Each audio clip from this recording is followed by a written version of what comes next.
Radhe Radhe everyone friends, आज हम इस वीडियो में कार्तिक स्नान की कथा सुनने वाले हैं।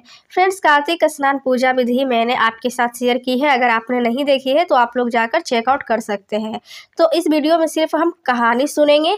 तो देखिए, कथा पूजा करने के बाद कथा सुनने के लिए आपको हाथ में थोड़े से फूल और अक्षत लेकर कथा सुन लीजिएगा।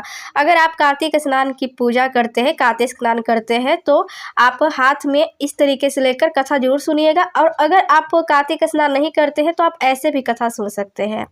तो कथा को हम शुरू करते हैं। ये बुढ़िया माई की कहानी है कार्तिक स्नान की।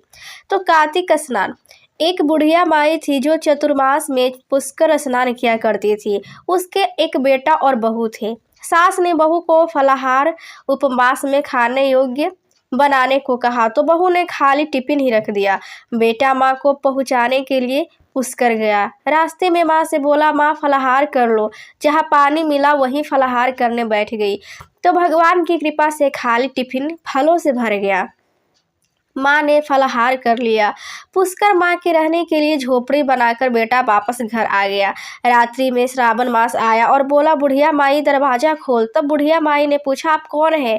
मैं श्रावण मास। बुढ़िया ने तुरंत दरवाजा खोल दिया। बुढ़िया माई ने शिव पार्वती की पूजा अर्चना की, बेलपत्र से अभिषेक किया। जाते समय श्रावण मास ने बुढ़िया माई को आशीर्वाद दिया और फिर झोपड़ी की एक दीवार सोने की हो गई। भाद्रपद मास आया, उसने भी दरवाजा खोलने को कहा। बुढ़िया माई ने दरवाजा खोला, सत्तू बनाकर कजरी तीज मनाई। भाद्रपद मास ने बुढ़िया माई को आशीर्वाद दिया और झोपड़ी की दूसरी दीवार भी सोने की हो गई। फिर आश्विन मास आया, उसने भी दरवाजा खोलने को कहा। बुढ़िया माई ने दरवाजा खोला, पितरों का तर्पण कर ब्राह्मण भोज कराकर श्राद्ध किया। नव दुर्गा माँ को अखंड ज्योति जलाकर प्रसन्न किया। सत्य की विजय दिवस के रूप में बुराई का अंत की खुशी में दशहरा मनाया।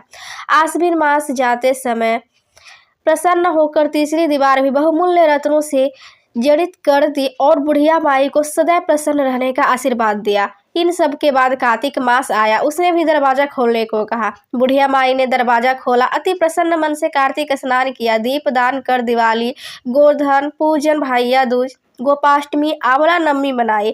कार्तिक मास में जाते समय आशीर्वाद दिया और झोपड़ी के स्थान पर महल बन गया। बुढ़िया माई गरीबों की सेवा कर भजन कीर्तन में अपना समय व्यतीत करने लगी। बेटा अपनी माँ को लेने आया तो माँ और झोपड़ी को पहचान न सका, तो पड़ोसियों से पूछा। उन्होंने बताया तो बेटा माँ के चरणों में गिरकर बोला, माँ घर चलो। सारे सामान के साथ घर ले आया। सासू माँ के ठाट देखकर बहू के मन में लालच आ गया और उसने अपनी माँ को भी पुष्कर छोड़कर आने को कहा।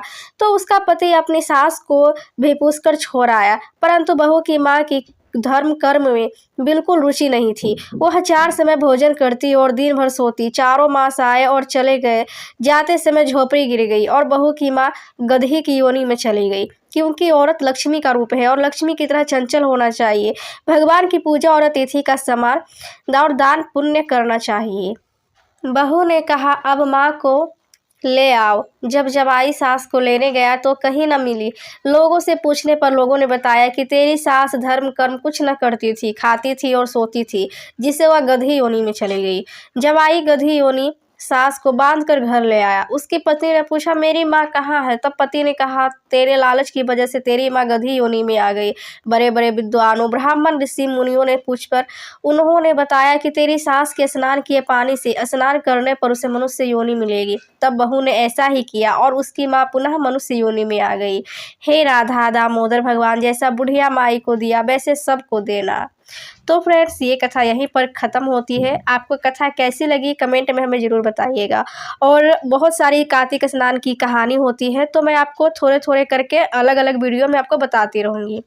तो फ्रेंड्स, कैसा लगा वीडियो कमेंट ज़रूर करिएगा। अच्छा लगे तो लाइक ज़रूर कर दीजिएगा। जय माता।